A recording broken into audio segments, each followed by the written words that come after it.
What's up everyone, Ben with the BTC Sessions here, and this is your daily session.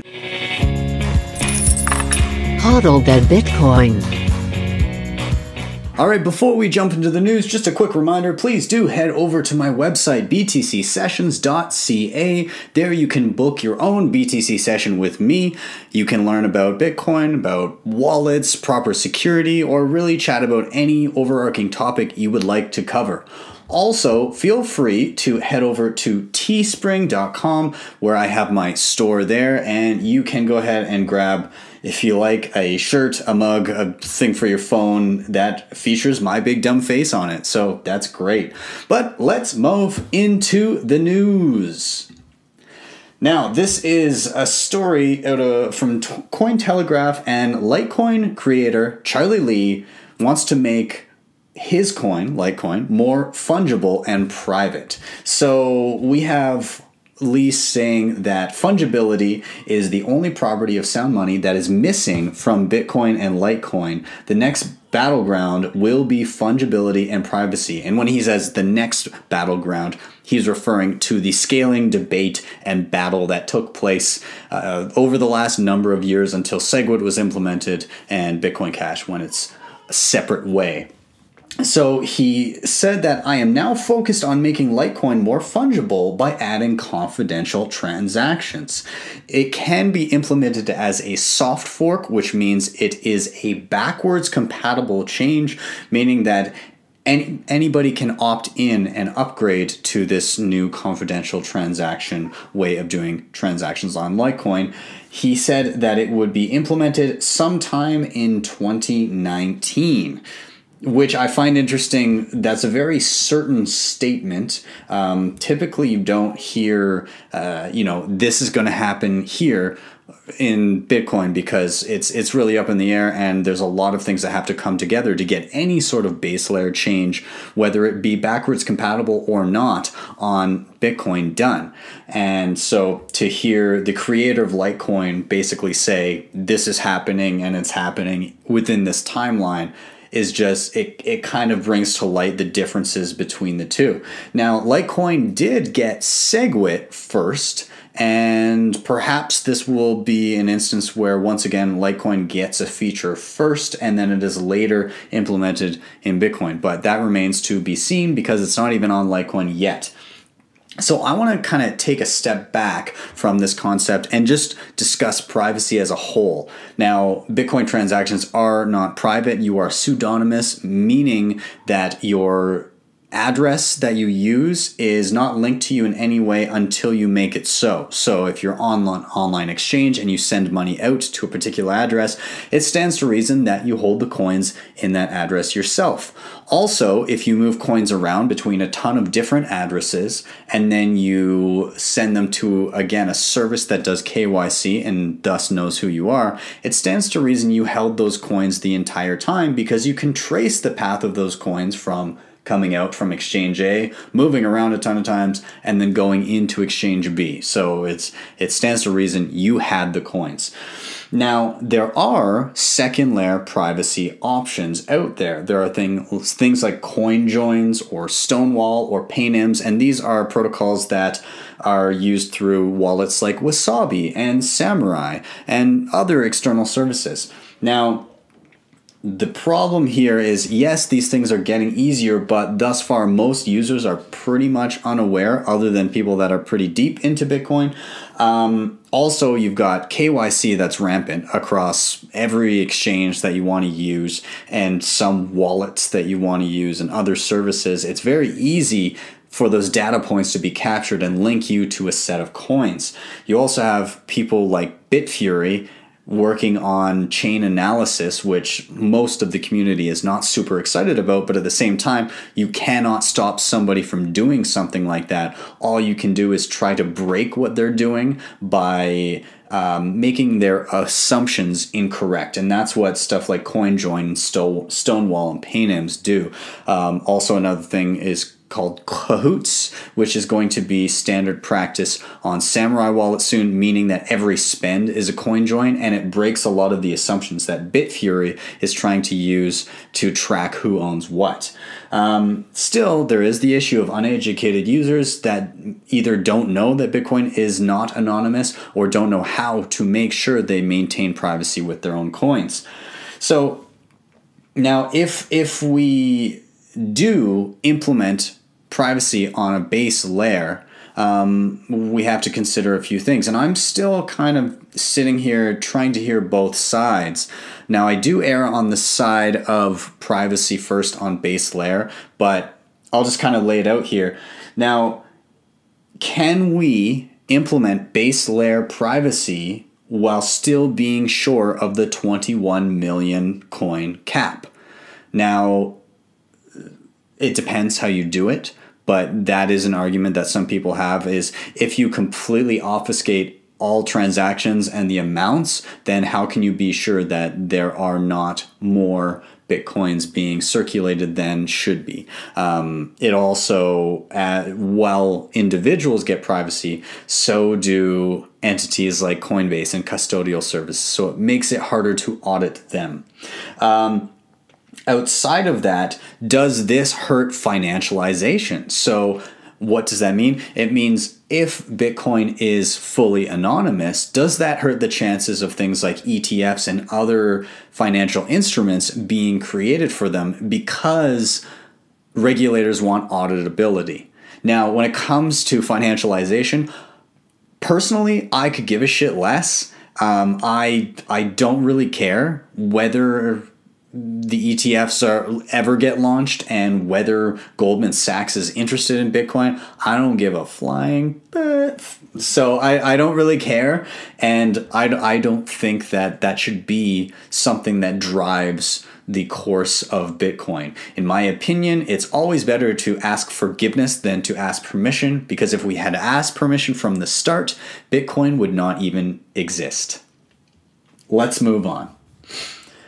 So it looks like Iran could ban Bitcoin for payments, a central bank report suggests. Now, this is a bit of nothing news.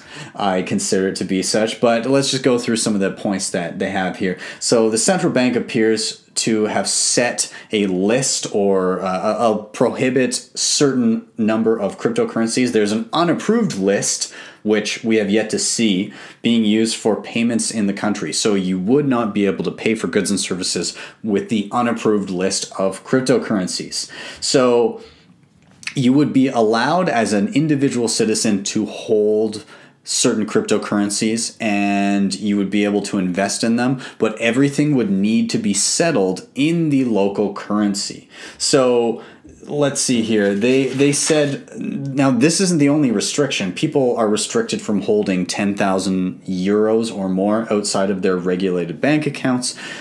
So this seems to be coming from a place of let's protect the local currency, the real, from competition. So you would need to settle always in the real. If you own a business and you're accepting customers, you need to only accept the real. The only exception would be a token that is pegged to the real. So that further reinforces that this is just protectionism at its finest. Now, will this work? I doubt it. And if you think it will work, then I suggest you go back and look at China banning and rebanning and unbanning and rebanning Bitcoin over and over again forever, and look at what little effect that had on things. Sure, they shut down the exchanges, but did that mean people in China stopped using Bitcoin and trading it? Absolutely not. Just the volumes on local Bitcoins exploded, and you took what used to be an exchange where they could perhaps try to regulate it and rein it in. All of a sudden, all of those transactions were just happening in coffee shops. And how do you deal with that? You don't. So will this work? Probably not. I will be surprised if it does. Let's move on. Now, something that hits a little closer to home here, this is concerning Canadian exchange Quadriga CX. Now, Quadriga CX has been around for quite some time. They have a bit of a spotted history when it comes to troubles with the exchange itself. Now, Quadriga was actually one of the first videos I did on my channel. I did a walkthrough of how to use Quadriga to buy Bitcoin, and it was at the time the biggest Canadian online exchange, and it held that mantle for quite a while. Everybody was kind of pegging to the Quadriga CX price. Now, in recent history, the price on Quadriga for Bitcoin was quite a bit higher because they had issues with banking. And what I mean by issues with banking is they had tens of millions of dollars of customer funds frozen by CIBC, and they could not get access to them, and therefore people could not withdraw their fiat from Quadriga. On top of this, sadly, the CEO passed away in December with complications from Crohn's disease. And since then, the users of Quadriga have not really had their fears put to rest because they've continued to experience issues. They've continued to experience delays, if not ever getting their money out. And for a few days leading up to this, there were reports of people not able to withdraw their coins. And this is what Quadriga CX looks like right now. This is it. Quadriga CX status update. Our site is down for maintenance. We apologize for the inconvenience this may cause. We appreciate your patience and will keep you updated as we know more. Thank you. That is it. All of their social media is entirely dormant at the time of filming this video. So, not especially reassuring for anybody using Quadriga CX. So my boss at Bull Bitcoin tweeted this. So he retweeted the article. I'll scroll up to it here. He retweeted the article and he said, third-party Bitcoin custodians. Is the inconvenience of using your own wallet worth the risk? And then he goes on to outline that Bills and Bull Bitcoin, we don't let you make that bad decision because using your own wallet is mandatory with our services. We'd never hold your coins for you. You're either actively selling your coins to us or you're buying coins directly from Bull Bitcoin. There is no in-between where we're holding your funds. The trade happens and that's it. So with that said, there was an interesting response, and I just wanted to take a moment for this. So Michael, who is the CEO of Einstein Exchange, which is another Canadian exchange, he said, Maximalists usually don't dance on other people's graves. Sad to see pioneers turn on each other. Doesn't help customers, doesn't help the industry, and sure doesn't further the original vision, which I don't know what he means by original vision. But anyways, from the official Bull Bitcoin account, the intention here is not to dance on a grave, but to highlight the inherent risk of custodial services and encourage more people to learn how to properly secure their own private keys. And Francis further tagged in here, so are we supposed to not criticize anyone that is exhibiting clearly sketchy behavior for years? How else are users supposed to know what's good and bad if there's some implicit agreement of not criticizing each other openly? Basically saying if we all turn a blind eye to this kind of stuff, does it make that kind of behavior okay? Do these unsafe practices just go unchecked if we don't say anything about it? Now, I did want to dive into one little thing here because I jumped over to Michael's account. I was like, okay, well, let's see what he's all about. And I mean, I look back just recently, he retweeted CZ from Binance, and that terrible advice that CZ put out was essentially saying that storing your coins yourself is insecure and that you should trust online exchanges, the most reputable ones, which Quadriga was at one point, proven secure, and basically saying, you know, put your money with somebody else because that's the correct option and the most safe option. And Michael, the CEO of Einstein, is retweeting this advice, which I think is incredibly irresponsible. I totally disagree with that. And then I did a bit more scrolling and I saw they were super stoked to launch all of their Bitcoin Cash trading pairs. So, and what else? Oh yeah, and he's super excited to be retweeting Roger Ver praising Bitcoin Cash, and there's a few things asking if Bitcoin was dead, and yeah, pumping Flashcoin. Yeah, so anyways, not we'll just say take that information and do with it what you will. Guys, thank you so much for joining me for your daily session, and I will see you tomorrow on the BTC sessions.